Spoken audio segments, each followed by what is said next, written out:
বেশিরভাগ পার্টনারশিপ ব্যবসা কিন্তু প্রফিট কম হওয়ার কারণে ভাঙে না, ভেঙে যায় হচ্ছে ভুল বোঝাবুঝির কারণে, টাকা নিয়ে ঝামেলা, অথবা নিজেদের মধ্যে ট্রাস্ট কমে যায় এই কারণে। আর সবচেয়ে ডেঞ্জারাস ব্যাপার হচ্ছে এই প্রবলেমগুলো শুরু হয় কিন্তু খুবই কোয়াইটলি।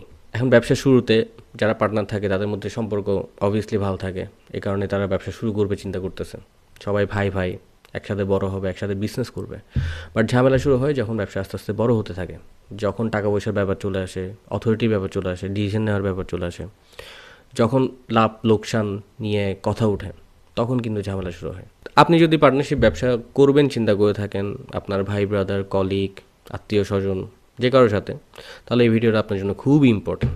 আমি এই ভিডিওতে 5টা খুবই গুরুত্বপূর্ণ পয়েন্ট বলবো, যেগুলো আপনি পার্টনারশিপ ব্যবসা শুরু করার আগে অবশ্যই আপনার পার্টনারশিপ যে ডিডটা করবেন ওখানে মেনশন করবেন, এই জিনিসগুলো উল্লেখ করবেন। আর সবার শেষে একটা বোনাস পয়েন্ট থাকবে, যেটা অনেকেই মিস করে। তো ভিডিওটা শেষ পর্যন্ত দেখবেন। কে কত টাকা ক্যাপিটাল ইনভেস্ট করলো এবং ওনারশিপ পার্সেন্টেজ, মালিকানা, ব্যবসার মালিকানার অংশ কার কত হবে, এটা কিন্তু প্রথমে ক্লিয়ার থাকতে হবে। এখন মনে করেন একজন পার্টনার 6 লাখ টাকা ইনভেস্ট করলো, আরেকজন 4 লাখ টাকা, কিন্তু ডিডের মধ্যে কোথাও এটা লেখা হয় নাই। আর ওনারশিপ কীরকম হবে, মালিকানা কীরকম, কত অংশ হবে, এটাও লেখা হয় নাই। ফার্স্টের দিকে একটা ঠিক করছিল, বাট পরে যখন বিজনেস গ্রো করতেছে তখন দুজনের মধ্যে ঝামেলা শুরু হলো। একজন বলছে আমি বেশি ইনভেস্ট করছি, আমি বেশি ওনারশিপ নিব। আরেকজন বলতে পারে আমি টাকা মানে কাজ বেশি করতেছি, দেখাশোনা আমি করতেছি, আমি বেশি ওনারশিপ নিব। তো এখানে কিন্তু ঝামেলাটা শুরু হয়েছে আপনারা ফার্স্টেই আপনাদের এই যে রুলসটা, এটা ফার্স্টে মেনশন করে দেন নাই, ঠিক করে রাখেন নাই। তো প্রথমেই এই জিনিসটা ক্লিয়ার করবেন। সবচেয়ে ডেঞ্জারাস ভুলটা পার্টনাররা এখানে করে, অনেকেই আপনার ওনারশিপ আর প্রফিট শেয়ারিং দুইটাকে সেম জিনিস মনে করে, বাট দুইটা হচ্ছে আলাদা জিনিস। একটা হচ্ছে আপনার ব্যবসায়ের মালিকানার অংশ, আর একটা হচ্ছে আপনি যে লাভটা করলেন সেটার অংশ। তো আপনাকে অবশ্যই এগুলো ডিফাইন করতে হবে। কারণ মনে করেন একজন বেশি ইনভেস্ট করলো, আরেকজন কাজ বেশি করতেছে, এখন দুইজনের প্রফিট শেয়ারিং রেশিও কি সেম হবে নাকি? যদি সেম হয় সেক্ষেত্রে কি আলাদা করে কোনো স্যালারি ধরা হবে নাকি? তো আপনাকে অবশ্যই এই জিনিসগুলো ডিফাইন করতে হবে। প্রথমে হচ্ছে আপনার প্রফিট শেয়ারিং রেশিওটা কীরকম হবে, তারপরে মান্থলি কোনো স্যালারি থাকবে নাকি, এরপরে কোনো পার্টনার যদি ব্যবসা থেকে টাকা উত্তোলন করতে চাই, উত্তোলন করা যাবে নাকি, বা উত্তোলন করলে এটার পলিসিটা কীরকম হবে, বোনাসের কোনো পলিসি থাকবে নাকি, এরপর ব্যবসা থেকে যে প্রফিটটা হবে এটা কি প্রতি মাসে মাসে শেয়ার হবে, নাকি 6 মাস পরে, নাকি 1 বছর পরে, তারপর শেয়ার হলে কি পুরো প্রফিটটাই শেয়ার হয়ে যাবে, নাকি আপনি যে পরিমাণ প্রফিট করছেন এর থেকে মনে করেন 50% বিজনেসের জন্য রেখে দিলেন আর বাকি 50% শেয়ার করবেন। তো এই জিনিসগুলো আপনাকে আগে থেকেই ডিফাইন করে রাখতে হবে। কারণ এগুলো যদি আগে থেকে আপনারা ডিসকাস করে ডিটের মধ্যে না লিখেন, তাহলে পরবর্তীতে গিয়ে আপনি কনফার্ম থাকেন এই জিনিসগুলো নিয়ে আপনাদের মধ্যে মানে কনফ্লিক্ট শুরু হবে, একজন এটা বলতেছে একজন এটা বলতেছেন, কারণ এক একজনের ইন্টারেস্ট এক এক রকম। তো এই জিনিসগুলো অবশ্যই চেষ্টা করবেন আপনার ডিলের মধ্যে মেনশন করতে। আরেকটি জিনিস মাথায় রাখবেন, পার্টনারশিপ ব্যবসায় সবচেয়ে টক্সিক একটা সেন্টেন্স হইল কোনো একজন পার্টনার বলতেছে আমি বেশি কাজ করি বাট সে প্রফিট বেশি নিয়ে যাচ্ছে। তো এই ধরনের আপনার যখন চিন্তা ভাবনা ফিলিংসগুলো মানে মাথার মধ্যে চলে আসবে পার্টনারদের, তখন কিন্তু পার্টনারশিপ ব্যবসা আস্তে আস্তে ভাঙা শুরু করবে। সবাই ব্যবসায় বস হলে চলবে না। একটা জাহাজে যদি অনেকগুলো ক্যাপ্টেন থাকে, জাহাজটা যেরকম ঠিকভাবে চলবে না, সেম ব্যবসার ক্ষেত্র। তা আপনাকে অবশ্যই আপনাদের ব্যবসায় কে অপারেশন চালাবে, কে ব্যবসায়ী হিসাবগুলোকে অ্যাপ্রুভ করবে, ব্যাংকের লেনদেন কে করবে, হায়ারিং ডিসিশন কার থাকবে, এই যে বিভিন্ন ধরনের কাজগুলো আছে, কাজগুলোকে আপনাদের মানে পার্টনারদের রোল ঠিক করে দিতে হবে, কার রোল কী থাকবে, রেসপন্সিবিলিটি কী থাকবে। কারণ এগুলো যদি ক্লিয়ারলি ডিফাইন না থাকে, তখন এক পার্টনার দেখা যাচ্ছে হায়ার করতেছে, আরেক পার্টনার জানেও না, একজন কেউ আপনার খরচ অ্যাপ্রুভ করতেছে, আরেক পার্টনার জানে না, অথবা কেউ দেখা যাচ্ছে কাউকে অনেক বড় ডিসকাউন্ট দিয়ে দিল।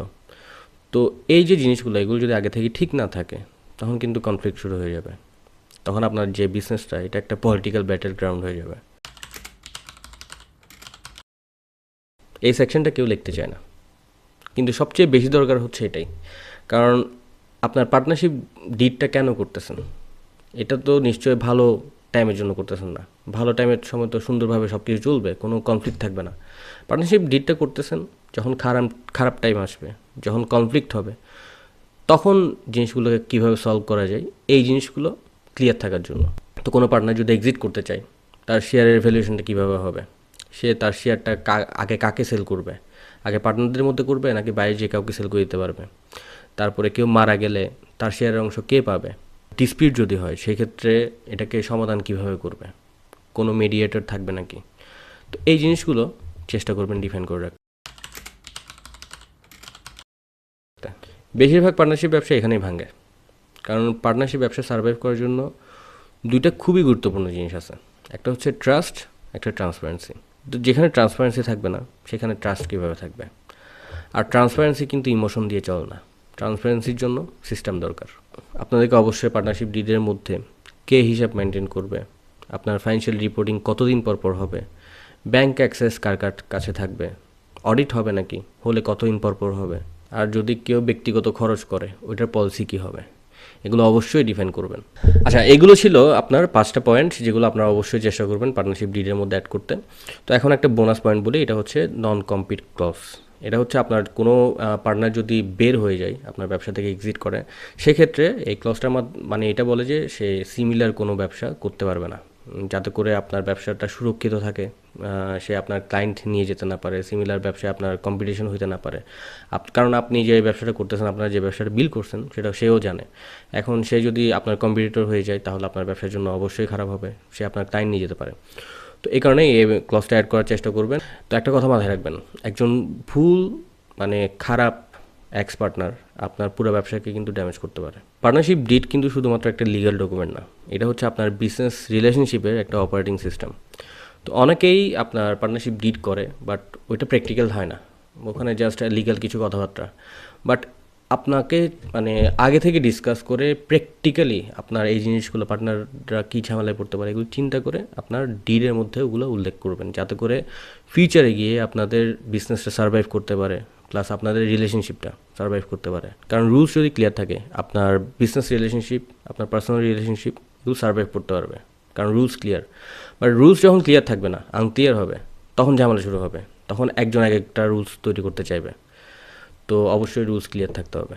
আচ্ছা, যারা পার্টনারশিপ ব্যবসা করবেন চিন্তা করতেছেন, অথবা যারা অলরেডি করতেছেন, আপনারা যদি মনে করেন আপনাদের পার্টনারশিপ ব্যবসার মধ্যে কোথাও ঝুঁকি আছে, আপনাদের অ্যাকাউন্টে বা হিসাবে অথবা ইন্টারনেট কন্ট্রোলে, ঝুঁকিগুলো বোঝার জন্য আমাদের সাথে একটা ফ্রি কনসালটেশন করতে পারেন 15 মিনিটের জন্য, আমাদের ইনবক্স করলে হবে।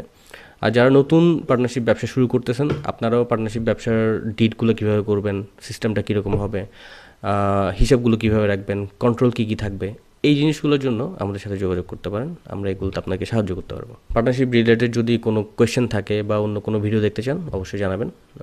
নেক্সট ভিডিওতে আবার দেখা হবে। আল্লাহ হাফেজ।